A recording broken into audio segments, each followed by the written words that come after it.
TB রোগে আক্রান্ত হয়ে গাজীপুর সাফারি পার্কের অধিকাংশ জিরাফের মধ্যে বেঁচে থাকা একমাত্র জিরাফের মৃত্যু হয়েছে। গত ২৩ অক্টোবর বৃহস্পতিবার জিরাফটির মৃত্যু হলেও শনিবার গণমাধ্যমে তথ্যটি প্রকাশিত হয়। গাজীপুর থেকে আব্দুল কুদ্দুসের প্রতিবেদনে দেখুন বিস্তারিত।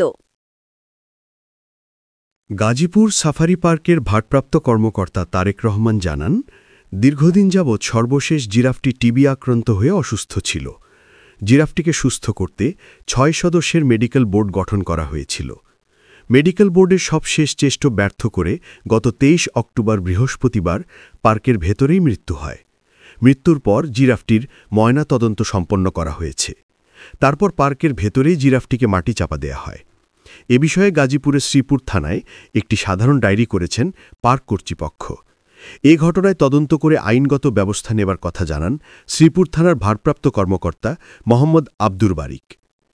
আন্তর্জাতিক প্রাণী বিপণন প্রতিষ্ঠান ফলকন ট্রেডার্সের মাধ্যমে ২০১৩ সালে পার্ক প্রতিষ্ঠার সময় ২ দফায় দক্ষিণ আফ্রিকা থেকে ১০টি জিরাফ আনা হয়। এরপর ২০১৭ থেকে ২০২০ সালের মধ্যে আরও ৪টি জিরাফ বাচ্চা দেয়।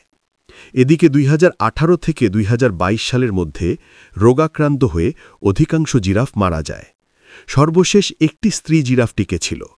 এটির মৃত্যুর পর পার্ক জিরাফ শূন্য হয়ে পড়েছে বলে জানিয়েছেন কর্তৃপক্ষ।